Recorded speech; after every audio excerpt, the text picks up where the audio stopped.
as we go along. So I think we had just started going through this. Is this right? Did we get through even these 2 bullets? Did I even get through these 2 bullets? Yes, you got. Okay, all right. So you remember Wilson's 14 points were one of, not the only thing, but one of the things that helps drive the Germans to the negotiation table. They overthrow the emperor, they become a republic, sort of, temporarily at least. So they go to Versailles and they're told, sign this, they get no choice, this is what it's gonna be. So they lose territory, as I said, I think briefly last time. That's not surprising, they kind of knew that was gonna happen. This is a bit of a blow, losing all of their colonies. They had colonies in Africa, they had colonies in Asia. In Asia, it was mostly just islands in the Pacific, really. But again, this is a blow, because they had pretty big chunks in Africa. And they had fought successfully. Ironically, the only successful German campaign of World War I is in Africa. The German officers with African soldiers had fought for the whole war and never lost. They were the most successful campaign for the Germans in World War I. So that is a blow to have to lose that as a result. The German general staff is abolished. The rest of the world is so afraid of what the German general staff can accomplish when it pulls its head out of its rear end that they literally abolish the thing. Now, the Germans managed to get around that. They changed the name of the general staff to the troop office, and for the most part, the general staff still keeps doing the same thing. Okay? They just change a few names, and the school isn't called the War Academy now. What they call it is such and such college, but they basically keep it going underground. But formally speaking, it's abolished until 1934, something like that, when they publicly bring it back. Germany is not allowed to have tanks, military aircraft, submarines, large warships, or poison gas. So all of the, arguably the most important machinery of modern war, they are forbidden from having. Now, how do they get around these? Well, they go to the Soviet Union to train on tanks. They build Lufthansa, which still exists, the civil aviation group, which all the German military pilots suddenly become Lufthansa pilots. They go to Sweden to train. This they just have to build more of, and this they never bother with. So they managed to get around most of that. Not perfectly, but they do it. The German army can have a maximum of 4,000 officers and 100,000 men. Now, just for context, the United States always has a small peacetime army prior to World War II, all right? That is smaller than the peacetime U.S. Army, which is the 18th largest army in the world in 1939. So that's how small we are. What battle was it where like 150,000 soldiers died? It's the Somme or Verdun. Oh yeah. Yeah. So okay. That's one Somme. Exactly. So that's how small this is. This is smaller than the interwar U.S. Army, and the interwar U.S. Army is one of the smallest in the world of major nations. Who's the largest one? In the interwar period? Yes. Probably the Soviet Union, but China could have been. The problem with China is there's the army, and then there's the communist insurgent army, and then there's the warlord army. So if you add all of those up, China's probably got more men under arms than anybody in the interwar period, but it's not one army, it's literally like 7, 8, 10. So it depends on how you count. So if you're just talking men under arms, China, you're talking an organized army, Soviet Union. The Navy, on the other hand, can only have 15,000 officers and men. So 15,000 each, or no, grand 15,000 total. Total. Okay, 15,000 officers and men total. So just absolutely tiny. Absolutely tiny. Okay, but proportion, is that a good ratio of like 4,000 officers for 100,000 men, or? That is a very small number, even looking at it from a kind of a modern thing, that's a very few. You would have, well, 4, but then you gotta have a staff. Yeah, that's very few officers. That's very few officers. Then, now up to this point, all of these are directed at the nation of Germany. Arguably the last 3 provisions hit not just the nation of Germany, but the people of Germany. Germany has to cede half of all its large ocean-going vessels, 25% of its fishing fleet, and 40% of its inland navigation fleet. Inland navigation means riverboats. Okay? This is a direct attack on the people of Germany, not the nation of Germany. This is a direct attack on individual Germans. So, I want you to imagine you're Hans the fisherman, okay? You're Hans the fisherman. You fish up in the Baltic, okay? Your family have been fishermen for generations.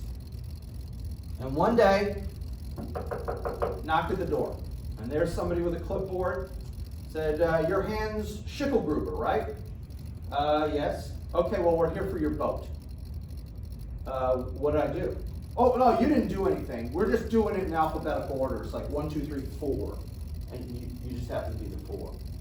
But I'm a fisherman. That's my life. Oh, well, here's this barrel full of worthless paper money because, by the way, Germany's suffering from hyperinflation. So if you've heard about what's happened in Zimbabwe in recent years, where they have like $10 trillion notes, that kind of thing's happening in Germany right now. So here's a barrel full of worthless money. But according to the, the Blue Book, whatever the equivalent of the Blue Book was, that's what the value of your boat is. So they give you this barrel full of worthless money. You don't have a boat now, even though you and your father and your grandfather, they've been fishermen for generations. The country's in economic crisis. There's, by the way, a mini civil war going on in Germany.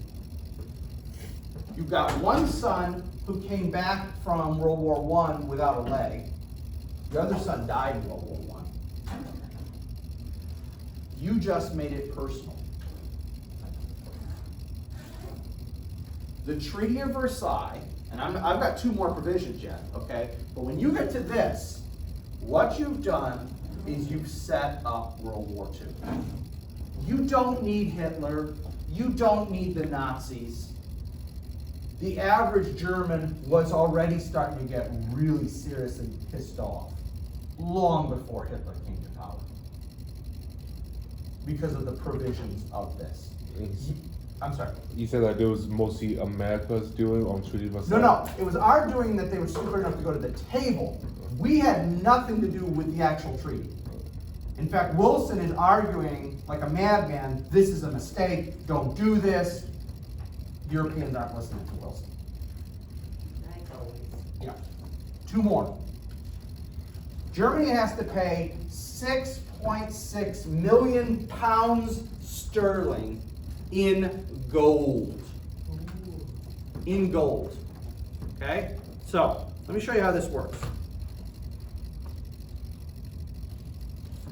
All right, you're Germany. You have any money? Yeah. Do you have any money left over after World War I? Yeah. Not much. Do you have enough to pay 6.6 million pounds in gold? No. Okay, so who are you going to borrow the money from? What's the one country in the world that comes out of World War I better off than it went in? The U.S. The U.S. Okay, here's your dollar. Okay, I just loaned you $1. There's France. What are you going to do with that money? Even up, Can I have the dollar? Okay. All right, now what is France going to do? Who did France take out all kinds of loans and buy all kinds of stuff from? The U.S. Look, I got $1. Oh my God. No, I didn't. It's the same dollar bill. Okay? And then Germany's going to want to rebuild, and I'm going to give them more money. And eventually, I'm going to turn to Germany and say, sorry, man, You haven't paid back that first loan, and then we give you a second set of loans, now you're asking for a third loan? No. No, I'm not gonna do that. Okay? And that is one of the things, again, not the only thing, nor even necessarily the central thing, but one of the things that leads to the Great Depression, is we've got the same money changing hands multiple times, and people pretending, To be, you know. yeah, we've got money. No, we don't. It's basically just giving out a bunch of gift cards. Yes. Technically has value, but Yeah. Well, it's even worse than that. I would say it's even worse than that. And don't even get me started on the modern thing, what's happening right now with Credit Suisse and Sounds everything. like that episode of It's Always Sunny with the stupid Patty Bucks. Oh, yeah. They have no idea how an economy works. Exactly. Exactly. So, yeah, I mean, that's the problem. Is everyone's pretending we've got all kinds of money, just like we are now, pretending, oh, we've got all this money. Well, do we really? It's all on paper. It doesn't really exist. At least the Allies were smart enough to ask for it in gold. Yeah. At least they were smart enough to ask for it in gold, so they had something tangible. They're not just getting a bunch of paper. So that's going to help lead, again, not the only reason, nor even the central reason, but one of the many reasons we're going to have a Great Depression. But we're not done. We've got one last, it's the cherry on top of the sundae, that is the Treaty of Versailles. The poop sundae, but a sundae nonetheless. And that is, Germany has to say, we solely were responsible for World War I. Nobody else caused World War I, just us. Now, we didn't go through this in excruciating detail because we were just focused on the military aspects. But you remember that one of the things that kicks off World War I is an Austro-Hungarian archduke getting shot in Serbia by a Serbian nationalist. Yes. Who exactly was German in that equation? the guy got shot. Maybe he had some. Ethno-linguistically perhaps, but not nationally. Maybe he had some like German answers. He did. Well, but but I mean, every white person has German in them. Come on. yeah, a lot of them do. Let's put it that way. Okay. Yeah. I had to question, the pistol was a German gun or? No, actually, it was a. I think it was a Spanish ruby. Oh. Uh, Oh my goodness. I think. I don't swear to that, but I think it was a Spanish ruby. That had nothing to do with it. And then Russia mobilized its army to defend Serbia, who were both Slavic, and Austria-Hungary mobilized its army. Germany only comes into this like 3 stages in. Okay? But they have just signed a piece of paper that said, nobody else caused World War I but us. This is an example of the Allies trying to sweep all the dirty stuff under the rug. Yeah, but like, who caused the most damage? France had nothing to do with this. Russia had nothing to do with this. Serbia had nothing to do with this. It was you evil Germans. Now, why don't they go after the Austro-Hungarians?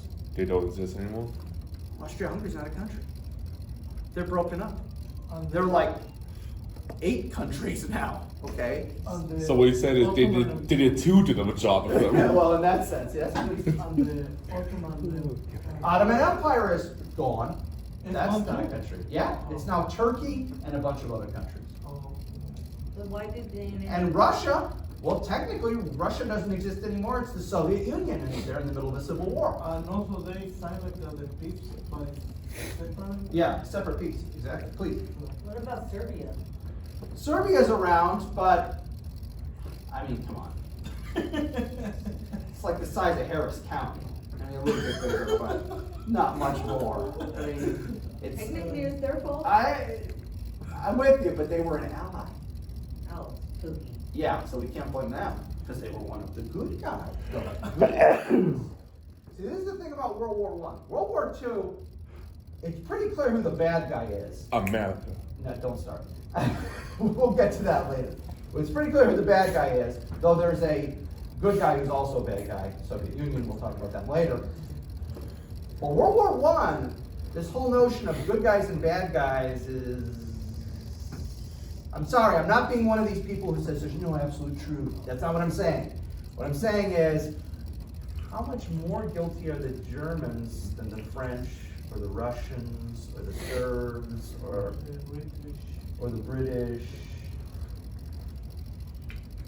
There's a lot of blame to go around in World War One. I mean, it's a cluster. I mean, it's an absolute cluster. It's everybody's fault. There's an author called Niall Ferguson who's Irish, so that accounts for why he's willing to shiv everybody. And Niall Ferguson argues, and I tend to agree with him, not in every detail, but in the general outline, that he says this is a European-wide fault. Like pretty much everybody except Belgium deserves to get. Belgium probably doesn't deserve any blame. Portugal comes in the war late. I guess we can't really blame the Portuguese. Sweden do something? Well, Sweden was neutral, but made a lot of money off the war. Like always. Like always. That's why they made chocolate, so we don't associate it with Nazi dough or blood diamonds. Yeah, exactly. So, but Germany just signed a piece of paper saying nobody else had anything to do with this. Our fault entirely. So again, these last three provisions, especially these two, attack the German people. So the notion that, oh, if it hadn't been for Hitler, we'd have had peace in Europe ever since 1918, I'm not buying it. Now, can I prove I'm right? No, I can't, because I'm playing what if. But come on. They attacked the German people. And also the economic. And the economic caused the depression. Partly. Millions of people Angry died. with Germans. Yeah. The whole generation. And a whole generation of people is dead. The workforce is gone. Mm-hmm. Like when the British increased taxation on colonies. Of course, that was to pay back the first Indian War when it started by colonies. Yes. That's another. That's a different thing. Well, somewhat true. We're not going to get into that. So you see where I'm going with this? My argument, and I cannot prove it, it's a mere theory, is even without Hitler, even without the Nazis, let's say Hitler catches a piece of shrapnel in his head in World War I. He's dead, right? Couldn't we do something nicer? Somebody- Like he got his art stool? No. Somebody's going to come along. Somebody is going to rally the Germans. The Communist Party was. Maybe the communists, maybe the communists. Okay? The Nazi Party, he actually didn't found the Nazi Party, he was like the 12th member of the Nazi Party. Maybe one of the first 11 can turn it into a success. Maybe some other right-wing, although the Nazis are kind of weird because they're both right-wing and left-wing at the same time. Because remember, the Nazi Party, their official name is the German National Socialist NDSP. National Socialist German Workers' Party. So they're weirdly both left-wing and right-wing at the same time. And they hate communists. How can one And be? they hate communists too, which is, How can one be even though you're nationalist basically and socialist. socialist? yeah, so, okay. The irony. Yeah, they're kooky.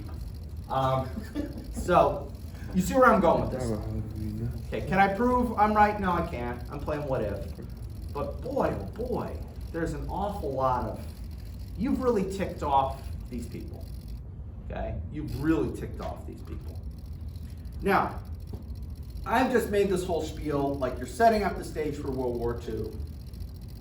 But, am I totally talking out of my behind, or can I, in some small way, back it up? I'll give you two examples of where I think I can back it up. This is a quote from Ferdinand Foch. For the last year of World War I, Ferdinand Foch is the supreme Allied commander on the Western Front. He's a French officer, and he's the supreme Allied commander. And this is what he said after the Treaty of Versailles. Yeah. Keith, man. What kind of feeling is that? The day. Yeah, to the day. This is 1919 when they signed the Treaty of Versailles. He says Oh, yeah. 20 years. But why does he say 20 years? He doesn't know that's going to be 1939, but what's 20 years? It's a whole generation. It's a generation. Generally speaking. We talk about 20 years as a generation. So 20 years later, he just still like called it. Well, he's already dead by that point. Yeah, he didn't live to see. I told you so. But One of these. New generation military males in full ranks. there you go. There you go. Hungry of what they did. And another example is a political cartoon. This appeared in the New York Daily Herald on the 17th of May, 1919. I'm sorry for the quality, it's not the greatest quality. So here you have Woodrow Wilson, Clemenceau of France. I think this is the British, not Prime Minister, but the British Foreign Minister, I forget his name. And there's a baby here, and it says 1940 class. And Clemenceau, the Premier of France, says, "Curious, I seem to hear a child weeping." So,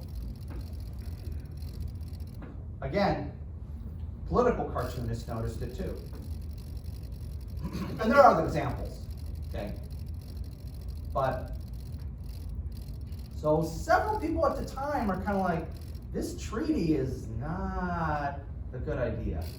There's some real bad ideas in here, but the politicians now have hold of this. No longer the military guys. The politicians running the show. And so the military guys are told, you did your thing, now move aside. We got this. Okay. Now this treaty is only between the Germans and the Allies. There are other treaties. I'm not going to ask you what these treaties are, but I want you to understand the other people sign treaties too. So for instance, Austria signs the Treaty of Saint-Germain, and that's when it's signed. They lose land, well, they lose almost their entire country, quite frankly. Italy, Czechoslovakia, Yugoslavia. They were supposed to pay reparations, but they went bankrupt, and then they were just a tiny kind of sliver of a country, so everyone just kind of said, whatever, all right, don't worry about it. Okay? Hungary, because remember it was the Austro-Hungarian Empire, they sign a separate treaty. They lose an enormous amount of land. If you notice, they go from almost 300,000 square kilometers to less than 100,000 square kilometers, and their population is reduced from 18 million to about 7.6 million, so huge losses. And they have no money, so. Bulgaria, everyone forgets Bulgaria is one of the bad guys. In both world wars, these poor schmucks, both times they sign up to be one of the bad guys. They sign a separate treaty. They lose land, and they have no money, so there's no reparations. And lastly, Turkey, or what had been the Ottoman Empire, they sign a separate treaty, and they lose not only land to Greece, but pretty much all the Middle East. So, they all sign separate treaties, they all get pretty seriously screwed over. So done with Austria's life hat, you don't have to pay back bank loans if you're dead. there is that. There is that. Okay. Now, so this was Europe before World War I. Okay? So there's Germany and Austria-Hungary dominating Central Europe. This is Europe after World War I. Before, after. Before, after. So that's all that's left of Austria. From the Austro-Hungarian Empire to that. And you've got Romania gobbling up a huge chunk of Hungary. Bulgaria loses some land. You've got this brand new country called Yugoslavia formed, which has something like 12 different ethnic groups in it. And it is only going to survive by having a strong man. Whether it's a king in the interwar period or Joseph Tito, the communist in the post-war period, and the minute all that falls apart, well, Yugoslavia falls apart. And then we have, in the 1990s, we have a series of genocidal wars going on in what had been Yugoslavia, so it's a fun place to visit. And then you have this new country of Czechoslovakia being created. They eventually will get divorced, but it's a pretty amicable divorce. The Czechs will go one way, the Slovaks will go the other after Cold War. And then Poland comes back on the map, which hadn't been there since 1795. Plus, for some reason this map doesn't label it, an independent Ukraine, briefly. Soviet Union will gobble them back up. Sound familiar? An independent Byelorussia, or what we today call Belarus, they'll get gobbled back up. Lithuania, Estonia, and Latvia, which will be independent in the interwar period, then gobbled up by the Soviet Union, then independent again, and Finland, which had been the Grand Duchy of Finland under the Russians and becomes a separate country. I don't know why they don't label those on this map, but anyway. So the geography of Europe is totally different, please. Do you see that regional area? This is called East Prussia, and it is separated from the rest of Germany Why? by this, which is called the Polish corridor. Now, why? The Poles had no access to the ocean. If they didn't have this, they would be a landlocked nation, and the Poles desperately wanted access to the sea. Yeah. And this, while I understand as a Pole why they wanted access to the sea, that was such a bad idea. It was such a horribly bad idea because throughout the entire interwar period, well before Hitler, people keep talking about, we've got to get East Prussia back together with us. They're technically part of Germany, but they're not attached. We got to get that back. Yeah, because for me, it doesn't go. No. And so I understand as an ethnic Pole why we wanted access to the sea, but we should have just stayed landlocked. We would have been better off because this is basically something. It's like a rock in the shoe of Germany throughout the interwar period. I gotta get rid of that. I gotta get rid of that. Nobody forgets they got the rock in their shoe. Okay. The entire interwar period, every time Germany takes a step, they remember, damn Polish corridor, goddamn son of a. And yeah, it was a horrible idea. I understand why we wanted it. Wasn't a good idea. It was a really bad idea. Okay, then, as if everything else isn't bad enough, we had a series of other revolutions happening in the midst of all this, some of which we didn't even notice. What am I talking about? Like the Soviet Union. Communism, which had been something that had been only talked about by college professors prior to 1917, there's now a communist nation. And although they're in the middle of a civil war, when they finish that civil war, they're going to be trying to export that idea to anybody and everybody. And it hasn't gone away to this day. There's been a technological revolution. Remember, when we started the war, an airplane was scarcely more than what the Wright brothers flew. By the end of the war, they're experimenting. Now, this is an example of a classic biplane. But by the end of World War I, they're experimenting with monoplanes, meaning one wing. To go from what the Wright brothers flew to this, or to a single-winged plane in less than 20 years. That's how fast that technology is advanced. Social revolution. Women in the workplace. Now, you might say, hey, I remember my 19th century US history, Doc. I remember women were in factories in the 19th century. You're absolutely right. But what happened is, in the 19th century and even the early 20th century, factory work was gendered, i.e., there were certain jobs that were only done by women, and there were certain jobs only done by men. And during World War I, because there's a desperate need for manpower, in this case woman power, that gap between men's work and women's work disappears. Now, during the interwar period, people will try to say, okay, hey, we're done, you can go home.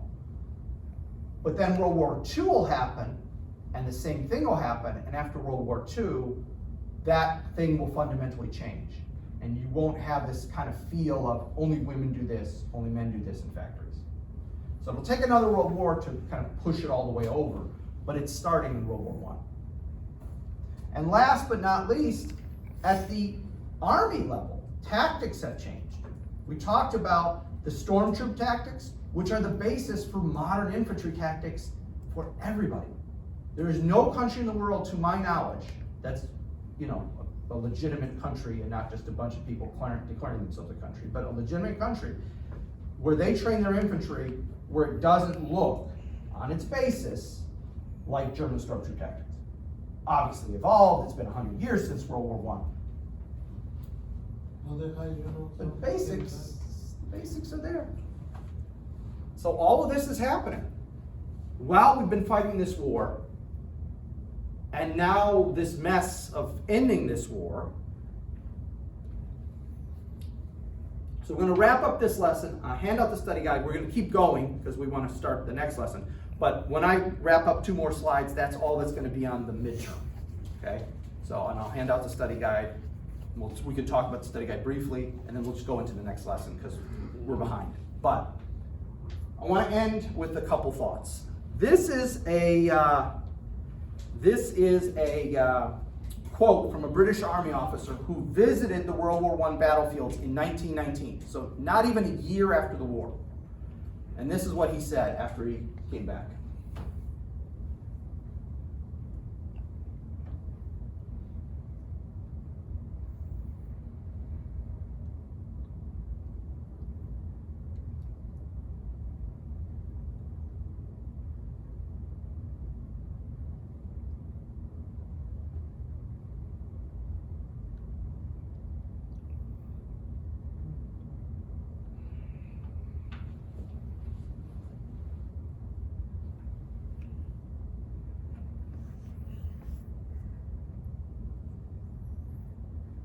I've probably read this quote about 100 times, and I always get a little. It always hits me. So, but I don't want you to end on a depressed note, so I'll give you your moment of zen to end it on, so that you don't end completely and utterly depressed. And your moment of zen is once again from The Onion, the world's finest source of news.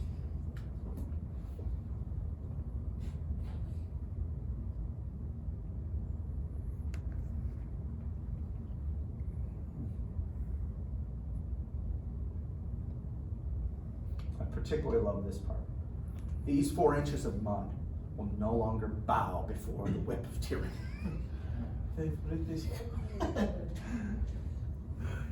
So, sorry to be irreverent, but I just thought after that very emotional quote, it would be nice to have something that's not quite so emotional. So here is the study guide. Here we go. And I'll also post it online, so any of the folks who weren't here today can take a look at it. And I have a few extras for them to should be through. So, some of you have had me before, those of you who haven't, what I've given you is a statement, and then when you take the exam, there will be a question after that statement that relates back to that statement. So this gives you an idea of what to study for, what areas to study for, and so the question will be related to one of these 10 steps. Each question will be related to. And again, 10 questions, 3 to 5 sentences. That's all you need, okay? The test will last the standard length of a class period, so you have 7.5 minutes each. So literally what I would do, take out my phone, put a 7.5 minute timer, go, start question 1. And when it beeps, go to the next one. 7.5 minute timer. Beeps, reset, 7.5 minute timer. That's what I would do if I was taking the exam, okay? If you have any questions, please email me. I'm more than willing to kind of explain something if something's not clear. So, let's launch into the interwar period. And we're going to start with mechanization. So what I'm going to do in the interwar period is we're going to look at the Navy, we're going to look at the Army, and we're going to look at air power. So the big 3 for the interwar period. And then we'll see how those reflect in World War II. That's my intent. So we'll look at mechanization or tanks, whatever you want to call them, first. Now, these are the 6 most important people for interwar mechanization. This is Basil Liddell Hart, a Brit. This is J.F.C. Fuller, also a Brit. These 2 guys are the main British thinkers. This is Charles de Gaulle, who most people don't know during the interwar period was very interested in mechanized warfare and in fact wrote a book on mechanized warfare called the Army of, I think it was called the Army of the Future. The French basically ignored him. And the only way his big claim to fame became fleeing France to set up an army of resistance in Britain against the Germans after France capitulated.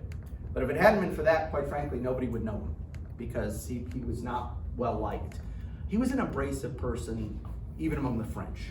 So stop and think about what I just said, okay? This is Adna Chaffee, the American who was the most involved. Heinz Guderian, the German most involved, and Mikhail Tukhachevsky, the Soviet most involved, the Russian most involved. He survived the purge? No. Oh, he didn't No. fall. He didn't survive the purge, which is why you probably have never heard of him. Because no, he doesn't. Nope. All right, so let's set the stage for the interwar period. All right, Germany has been disarmed, dismembered, and is really ticked off. We kind of set that. I already had set that stage, but let me reiterate it, okay? They've been disarmed and dismembered by the Treaty of Versailles, and they are really, really ticked off. You could have found out a D word for the alliteration. You know, I didn't think that far ahead. Deceitful, deceived, Disturbed. disturbed. Disturbed doesn't sound angry enough, you know? If I say I'm disturbed, unless I mean it mentally, it's not going to scare you, you know? Now, if you say he's disturbed, that might just scare you, but yeah, I'd have to really think about that.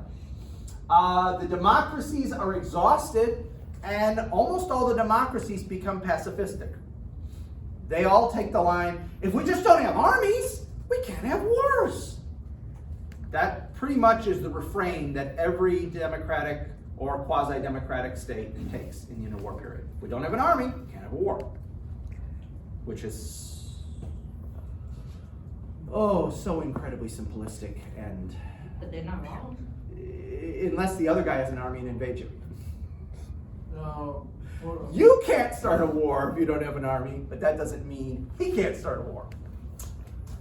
The Soviet Union is isolated diplomatically, but they are preaching worldwide revolution. Despicable. Yeah, but that would mean you're bad, as opposed to everybody else is bad. So they're not despicable until 1934 when Hitler takes power. We're 33, late 33. Is this going to be your mission for the rest of class? You're No, gonna find my I'm keyword? done. I'm done. We've got all kinds of problems with ethnic minorities in Eastern Europe. Oh, remember how we got all those new countries? Do you think anybody actually bothered to ask, hey, would you like to be in Romania or Hungary now? Nobody's asking that. They're just saying, guess what? You're Romanian now. But I'm ethnically Hungarian. Shut up, you're Romanian now.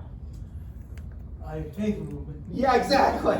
I hate the Romanians. Well, tough, you're Romanian now. And you can't speak Hungarian in public anymore. Or we'll fine you. And your kids can't learn Hungarian in school. Oh my. I'm picking on the Romanians. I don't mean to pick on the Romanians, but that was the one I thought, okay? See what I'm saying?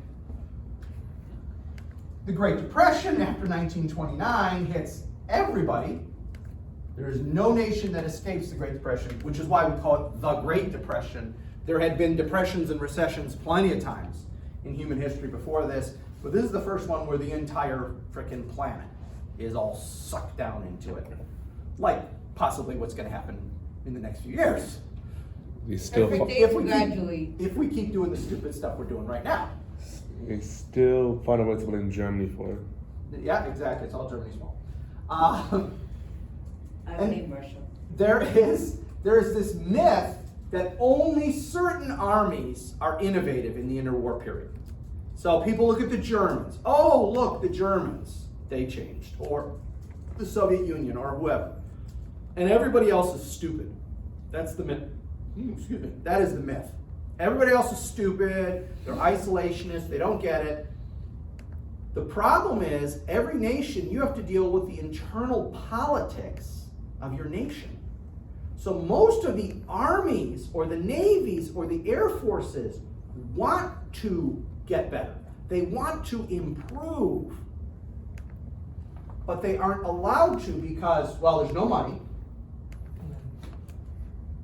And on top of that, there's internal politics of your nation. And there's Extreme pacifism. yes, and that's not going to help. I mean, if you're in a democratic state, are they going to be willing to vote for money for your army, your air force, your navy?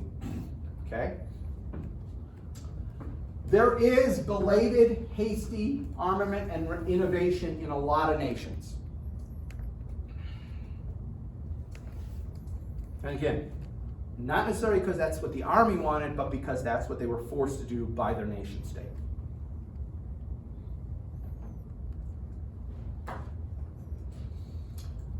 And here's a nice little capper.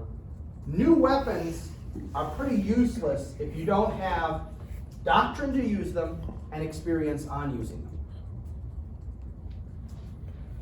them. If you took an M1 Abrams tank and put one of us who has no experience on how to run an M1 Abrams tank and said, here's your tank, okay? All right, you could for the time that that gas tank will hold out, create absolute devastation all around you. But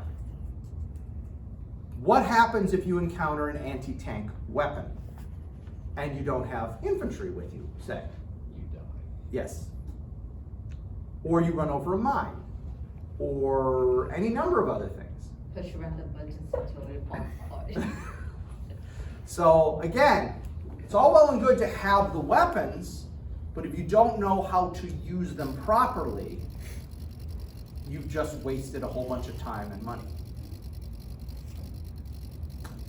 And even if you have a manual, that's understand, having a doctrine that you hide, for instance, which has happened several times in history, someone's written doctrine, but it's a secret. Well, if your troops don't read the manual and actually go out and do it in the field and experiment, that's also no good. So if you keep the doctrine and you got it secret, and you got the weapons and you got the doctrine, that is also useless to you. And that has happened. Okay? So you need the weapon, you need the doctrine, and you need to actually train your people on the use of the weapon and the doctrine. And if you don't, any one of these, you take out, the equation doesn't work. Okay? It just doesn't. Now, I want to let you know that from my point of view, and I've read about this enough, I cannot find another period in history where there was so much change of hardware, not software. You guys live right now in a period where software is changing so fast, it's insane. Okay? You got a new update on stuff like multiple times a year. Okay? But fundamentally, the hardware, most of the time, is not changing as fast as the software. Okay? In this period, so this 31-year period of time, we have more hardware change than in any other period from a military standpoint. Okay, so I'm talking from a military standpoint, than any other period I can find in history. So let me illustrate what I mean. There's your World War I plane in 1914. Remember how I said it's barely more than what the Wright brothers flew? That's a box kite with an engine, okay? By 1945, we have jets. That is mobile firepower, or mobile ground power, however you want to say. I'm sorry. Did they have these lines already in the industries, or did they move people to these industries to help speed up the process? Yes and yes. There were some people already working in those. In other cases, people are coming from outside industries because wartime necessitates we get all our best and brightest working on whatever the problem is. So it's a little bit of both. So that is mobile ground power in 1914. That's a King Tiger tank. And if you've done any wargaming that involves tanks, now, in real life, the thing sucks because the engine breaks down all the freaking time. And you never see that in the war games. You know, it's just about how cool it is. I wouldn't want one of these. I'd actually, if I'm gonna pick a German tank, I want a Panther. That's a way better tank, even though it doesn't have a big gun. But it's almost impossible to kill one of these freaking things. In fact, usually, the reason they're stopped on the side of the road is they broke down. And the crew abandoned them. They break down more often than they're killed. Okay? So, Yeah, but you can't form an emotional bond with a tank. it's true. Well, technically you can. And It just doesn't love you back. Let's put it that way.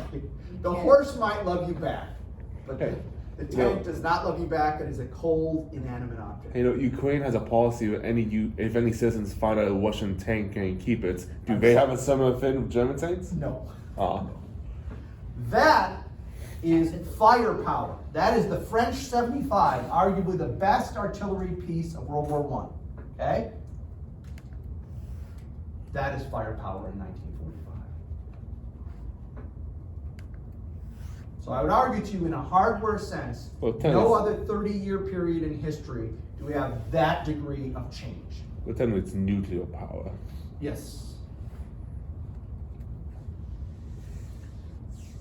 And so when we look at the interwar period in general, when we're talking about the Navy or the Air Force or whoever, and you see people who are unwilling to change, give them a little bit of sympathy, okay?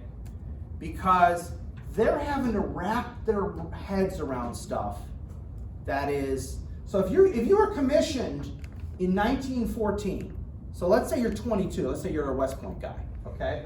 So that means you were born in 1892, okay? Think about what the world was like in 1892. There were no cars. Almost nobody had electricity. Flush toilets, unless you were in a major city, did not exist. But you keep going down that list. And then you're a general officer trying to run an army, or a Navy, or an Air Force in 1945. That's asking you to really embrace a lot of stuff. I mean, I'm already lost with the Chat GPT and this kind of stuff. And I'm 50, okay? And I didn't grow up, I grew up with a flush toilet, I had electric lights, I had a Commodore 64 in 1979, or no, 1982. I had an Atari 2600 in 1979, okay? I mean, I've grown up with technology, and I'm already lost. with a minor example, I grew up with VHS collection, similar to DVDs and Blu-rays, and I was streaming. All that's obsolete. Yeah, exactly. until the internet goes out. What's that, please? Until the internet goes out. Yeah, until the internet goes out. We'll have the Blu-rays and DVDs again. That's right. Physical media. That's You're right. a I've got about 600 CDs at home. So, It's tape. yep. Cool. That's what they say about Betamax. My dad, our first VCR was a Beta, because he'd done all the research and it was better quality. So he's like, we're going with Beta. It's a good one. It- Mine still works. Quality-wise, it was good, but yeah, it never made it. Anyway, so you want to innovate. It's the interwar period. You want to innovate. You realize you're one of the people who's smart enough to see things are changing. I want my Army, my Navy, my Air Force to get better. There's a whole bunch of things that are going to make it hard for you to do so. Like what? Like all these liberal democracies now think war is fundamentally evil, which they didn't think before World War I, and anybody who wants to even be in the military is evil. Oh my. And we've never completely unembraced this in some Western states. This has never gone away completely. It was a more popular thing in the interwar period, and then it kind of became less popular, and then it became more popular in the 60s, and then it became less popular, but this has never completely gone away. So, war is bad, militarism is bad, we don't want that. Here's another problem. You've got a ton of leftover stuff from World War I. And we are trying to economize now because we ran up a huge national debt in World War I. Oh, and then it's 1929. We're completely broke. So you know what? You guys can use all that old crap. And when it's all used up, then we'll talk about getting you something new. And until then, I got warehouses full of junk. You're using it. I'm not buying you something new. Okay? It's kind of like I am with my kids. I am not buying you something new. Well, you still have that stuff. Okay? They didn't, think to sell those, Well, but the stuff problem is, to, China. some of it does get sold off to poorer nations or nations that were involved in World War I, but it's such a massive amount. And remember, the British have got it, the Americans have got it, the French have got it. So this market gets saturated in like 5 minutes.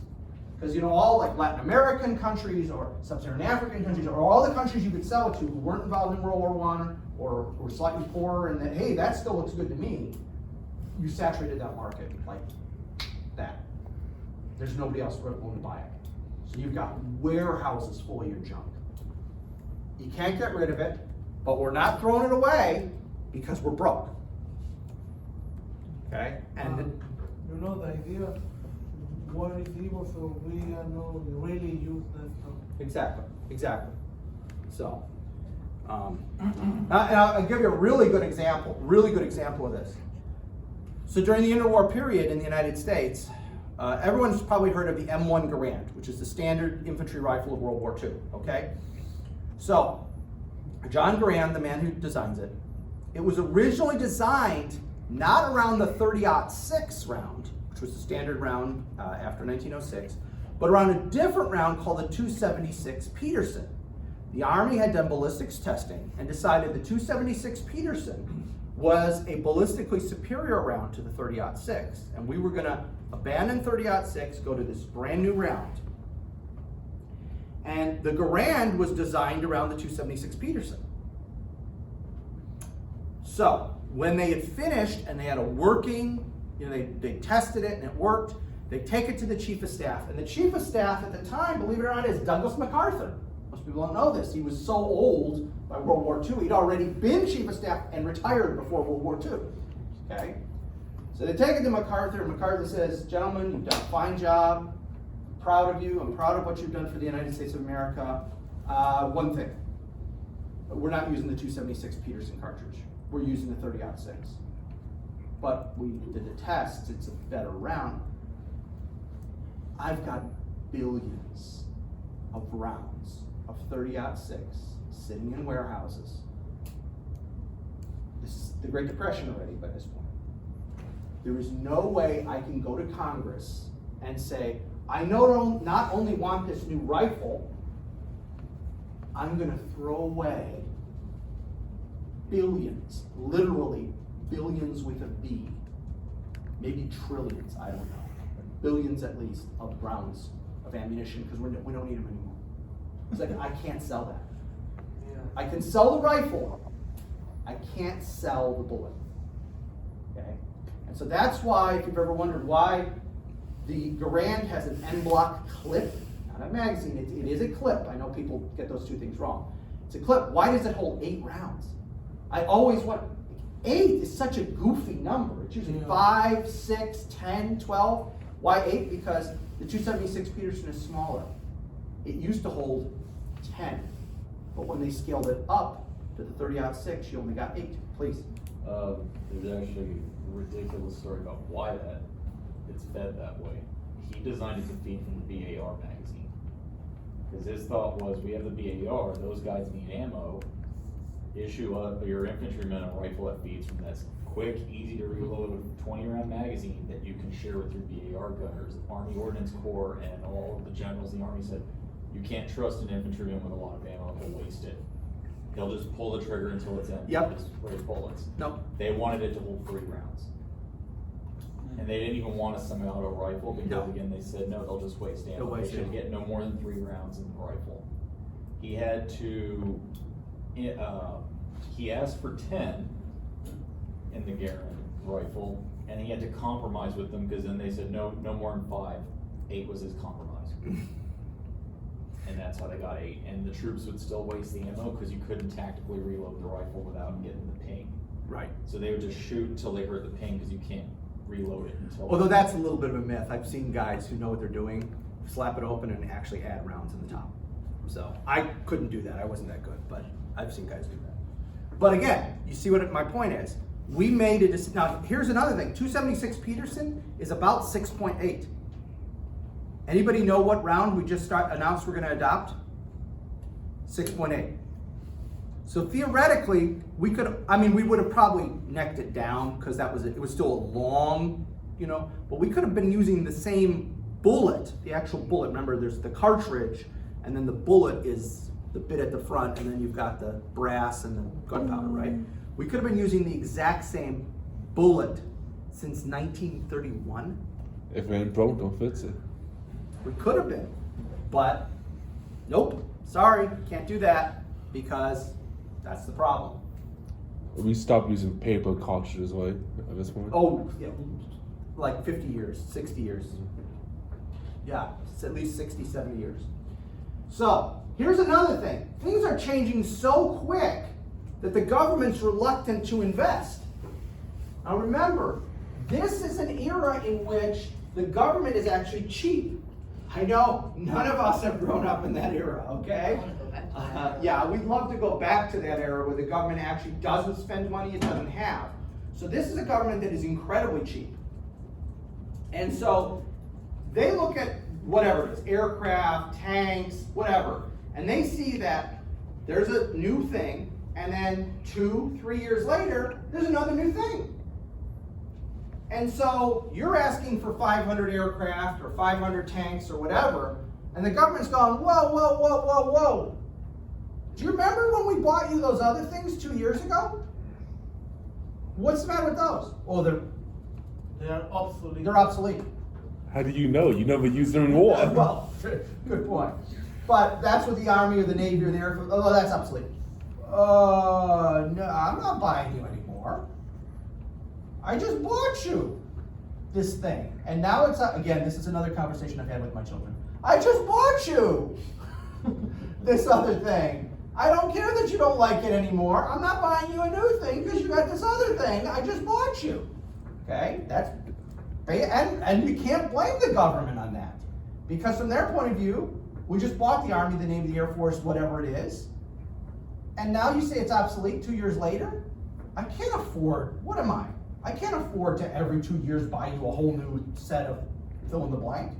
Okay, I'm sorry, did you have your hand up? Oh, Yeah. just to say, like the Japanese military say, a good officer will fight the war with whatever they have. Mm-hmm. Absolutely. Oh my And God. so that the governments are reluctant to pay for things. Here's another thing. Which of the new technologies are going to be the ones that are going to be the game changers? Which is it? Is it airplanes? Is it tanks? Is it submarines? Is it which one? Aircraft carriers? Which one's the one? I thought it was airplanes. Well, no. This is a rhetorical question. Which one? This is what's the thing that if I buy you, I can guarantee victory? And the answer is Airplanes. all of them. You can't win a war with just submarines or just aircraft, despite what the Air Force will tell you, or just tanks, or just aircraft carriers. To win a war, unless it's one of these little quickie wars that takes literally 2 months, you're talking a legitimate war, you need all of the above. D, all of the above, or E, all of the above. That's the right answer. And so everybody's clamoring for attention. Oh, I got the thing. I got the airplanes. You just buy airplanes. Okay. And people in positions of authority are going, I don't know. Like, you're telling me if I just buy you airplanes, I don't buy anything for the Navy and the Army, but if I just buy you airplanes, we can win the next war? Oh, yeah, no, we'll do it. It'll do. And a certain level of credulity among the politicians, even the politicians are smart enough to go, that doesn't seem like that's going to work. I just need to buy aircraft, nothing else? No, nothing else. You just get rid of those other services. So that's all you need. Not buying that. There's confusion over terminology, doctrine, operational, everything's in flux. That's what I'm getting at here, guys. Everything's in flux. People are coming up with so many new ideas in such a short period of time, all while everyone's bankrupt and anti-war, that even if you are a smart person, even if you are innovative and on the cutting edge, you're having trouble keeping up. Let alone some politician who's never been in uniform, knows nothing about the military.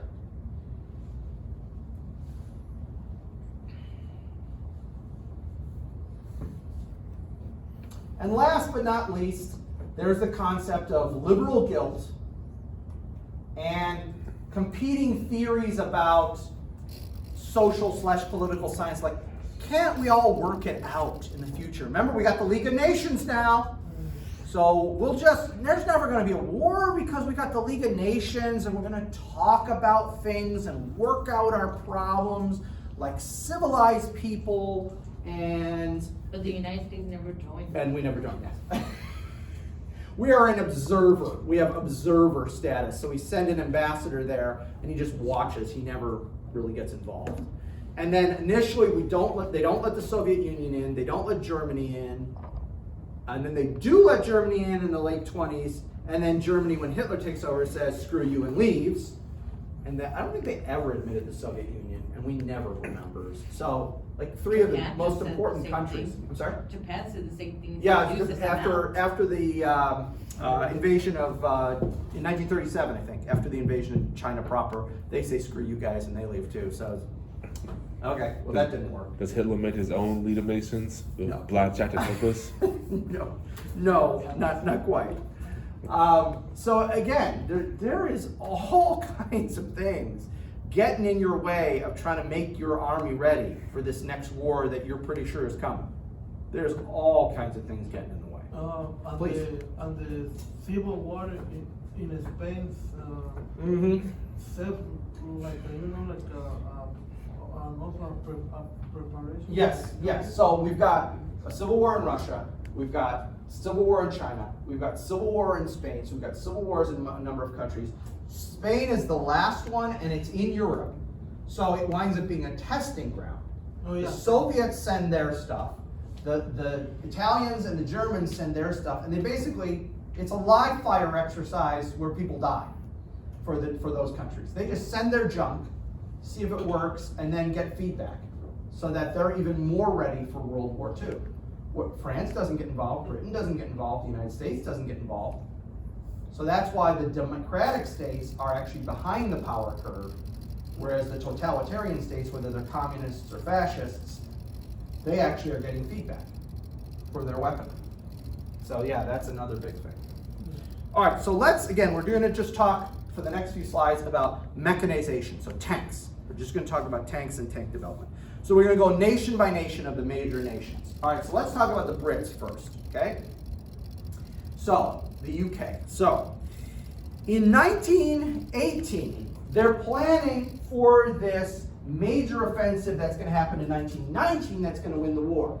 Now, what they don't know is the Germans are just going to have a revolution and quit. But nobody knows that. Everyone's expecting that the way this war is going to win is a giant offensive on the Western Front by the Allies, and it's literally called Plan 1919. They don't even try and keep it secret. This is the plan, Plan 1919.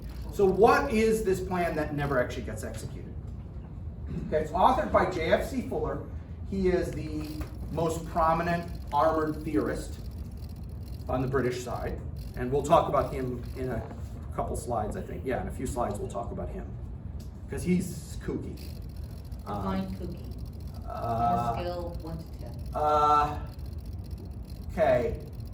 Do you know who Aleister Crowley was? Yes. I've heard of him. They were buds. He was a main villain in Supernatural, Yes. but one of them. Yeah, they were buds. Oh, okay. Yeah. It was cookie. So yes, he was pretty kooky. So J.F.C. Fuller authors this. He hasn't gone kooky yet. He'll go kooky in the interwar period. The whole plan is based on an armored breakthrough. Okay, tanks doing a major breakthrough of the German lines.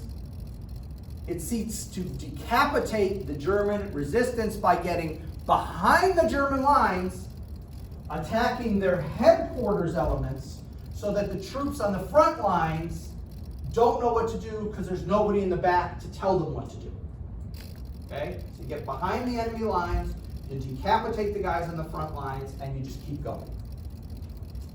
And the guys on the front lines will either just collapse or just flail around and not do any coordinated attacks. That's the idea. He envisions 20 miles a day. That's, Yeah, little, considering our daily, if you average it out for 4.5 years, our average advance has been about 4 inches a day, on average. And most of the time it actually wasn't even 4 inches. that's dreaming big. Yeah, he's, dream big, my friend, dream big. The Royal Air Force is going to provide flying artillery because our artillery is going to be too slow to keep up. So the RAF is going to fly in there and drop bombs on targets, providing what we would call today close air support. Now, when you add all this up, what future thing, idea, concept does this sound like?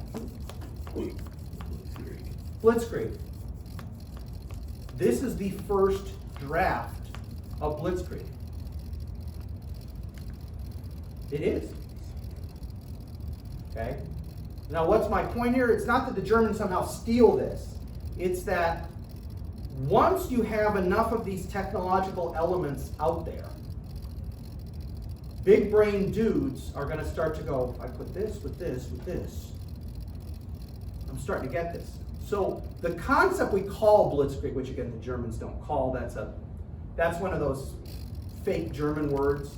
Like Blitz means lightning, Krieg means war. That's some reporter who literally just said, we'll call this Blitzkrieg. Literally, it's a British reporter who slapped those two together. We're going to call this Blitzkrieg. That's not what the Germans call it.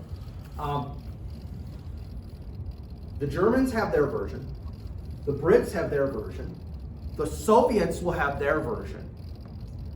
Okay, so Blitzkrieg is not this thing, the Germans, there's this kind of fetishism about the Germans, especially the World War II Germans. About how, oh, they're so brilliant, and oh, they get, no, okay. Everybody gets some version of it. It's just that the Germans get to do it first.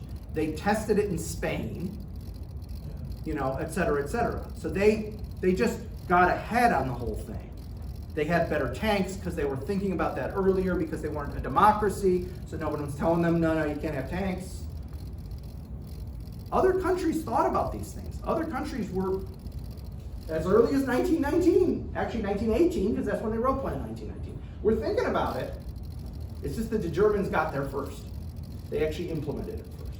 But other countries had thought about it.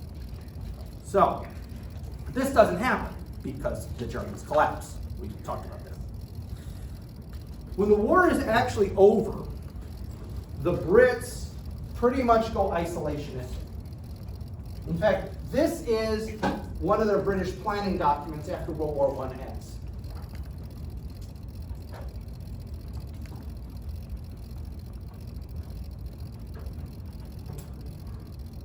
So they basically say, we are not going to make any plans for anything on the continent for 10 years.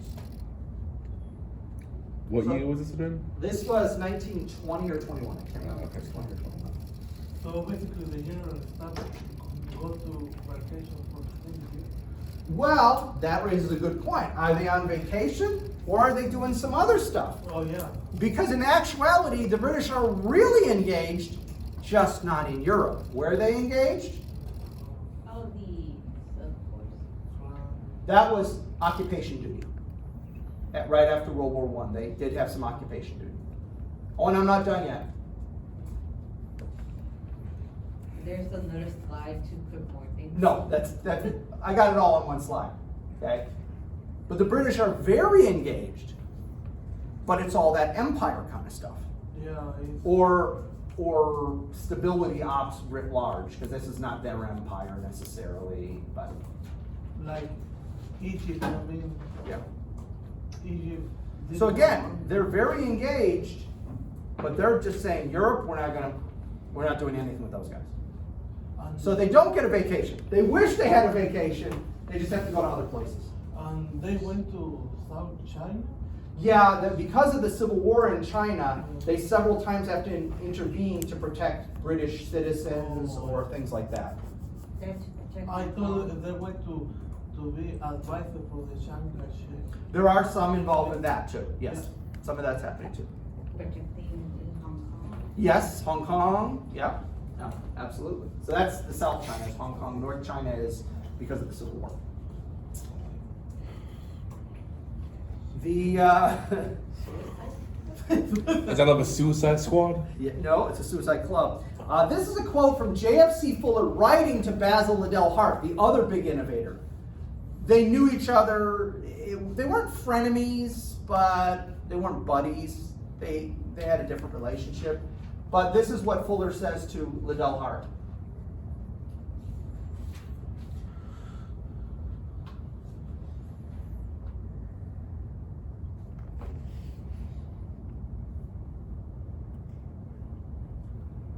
So Fuller, your biggest military thinker, and Liddell Hart, your second biggest military thinker, both agree, let's never go to Europe again. Who they were. Screw those guys. We're not doing that again. We're not doing that again. Uh, We remember what World War I was like. Both of these guys were in the trenches. We remember what that was like. No, we ain't doing that again. So here are military guys who are also evoking this and anti-military kind of thing, almost. Or at least anti-European warfare thing. Not doing that again. We tried that. That sucked. Ain't doing that again. Been here, done that, don't want to do. Nope. And again, another British planning document. This is from 1936, so this is after the Nazis got into power.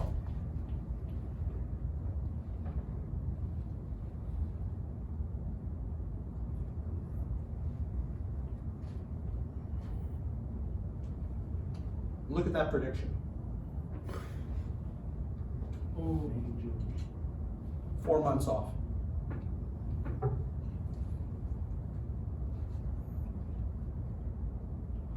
so the British basically have armies, but in their empire, knowing that in their main. Yes.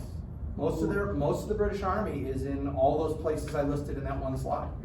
It's not sitting there in London or Scotland or Wales. It's all over the place. And so how do we plan? That's what they're saying. How do we plan for this future war when we don't know exactly when, although they're pretty darn close. We don't know what size army we're gonna have. We don't know what the circumstances are gonna be. That's another advantage the Germans have over everybody else, is when you're the guy who initiates this conflict, you get to pick the time, you get to pick the place, you get to pick the mode. Yeah. Everybody has to react to you. So, we're gonna break here, and we'll meet Wednesday and keep talking about this. What we'll do for, When is this the? okay, so, I wanted to negotiate that. I would, about a week, so Monday is when I'd like to open it. How about Monday evening I open and it's open till Tuesday evening? Something like that, like 6, 7, what's a good opening time? I don't wanna make it too late, but I don't wanna make it too early if you're working, you got class. What's a good start time? What do you think? I have class until. Monday 5:30. at the end of class to Tuesday evening. Okay, but other people might have more classes, please. I have a class that gets out Monday night at 5:30. Okay? Anybody working after 5:30 or have class after 5:30? No? Heads nodding? Okay, so why don't we make it 6? 6 to 6. 6 Monday to 6 Tuesday. So you got a 24-hour window. You can start at any time in there, but be aware because of the way Blackboard works, once you start, you have to finish. Because the timer's run. Blackboard sucks in that you can't start and stop. And I kind of understand why, but I've had so many students come to me like, I was halfway through my test and the power went out. Or my computer, I wasn't realizing